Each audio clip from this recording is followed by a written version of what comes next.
नमस्कार दोस्तों, मैं हूं नीरज और आप देख रहे हैं सलाम इंडिया न्यूज।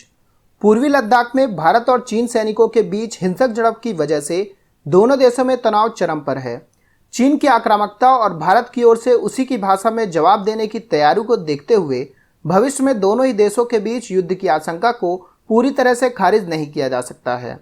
कागज पर भले ही चीन अधिक हथियारों के साथ दमदार दिखता हो, लेकिन सच्चाई यह है कि जंग केवल हथियारों से नहीं जीती जाती है। इसके लिए जिस तरह के सैनिक चाहिए, इस मुकाबले में चीन भारत के सामने कमजोर है।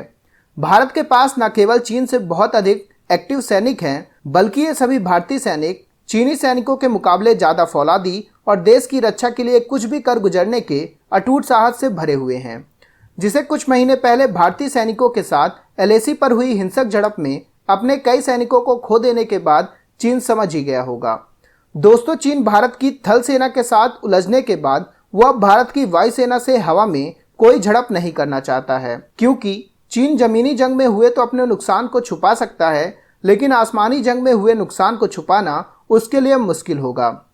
दरअसल एयर स्पेस मैगजीन ने अपनी एक रिपोर्ट में खुलासा किया है कि चीनी वायुसेना के जहाज लगातार ताइवान के वायुसीमा का उल्लंघन कर रहे हैं, लेकिन वहीं भारत की वायुसेना का उल्लंघन करने से चीनी वायुसेना कतराती है। ऐसा इसलिए क्योंकि चीन यह समझता है कि ताइवान चीन के मुकाबले छोटा देश है और वहीं उसकी सेना चीन के खिलाफ डिफेंस मोड पर है। वहीं भारत की सेना चीन की ऐसी किसी भी हरकत का जवाब देने के लिए एक्शन मोड में तैनात बैठी है, और अगर भारतीय वायुसेना चीन के फाइटर जेट्स को मार गिराती है तो खुद को सुपर पावर बताने वाला चीन उसकी बहुत ही बड़ी बदनामी हो जाएगी।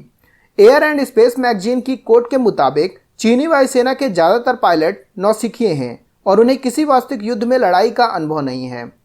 वहीं भारतीय वायुसेना बहुत ज़्यादा अनुभवी है और पिछले कई दशकों में पाकिस्तान के साथ युद्ध होने की वजह से भारतीय पायलटों को युद्ध में लड़ाई लड़ने का वास्तविक अनुभव भी प्राप्त है।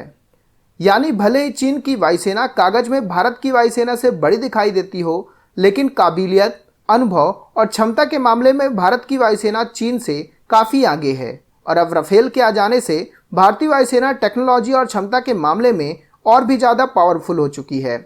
रिपोर्ट में यह भी कहा गया है कि चीन भारत के ऊपर दबाव बनाने के लिए अपनी पूरी कोशिश कर चुका है, लेकिन भारत के ऊपर दबाव बनाने की चीन की सारी नीतियां नाकाम हो चुकी हैं और भारत के सामने चीन की इस नाकामयाबी ने शी जिनपिंग की चीनी सत्ता पर पकड़ को कमज़ोर कर दिया है। अगर इस रिपोर्ट पर गौर किया जाए तो इससे साफ जाहिर होता है कि भारत ने चीन की विस्तारवादी नीतियों का मुंहतोड़ जवाब दिया है, साथ ही भारत के खिलाफ उसकी सारी नीतियों को नाकाम कर दिया है। तो दोस्तों, अभी के इस वीडियो में बस इतना ही। तमाम अपडेट्स के लिए आप बने रहिए सलाम इंडिया न्यूज के साथ।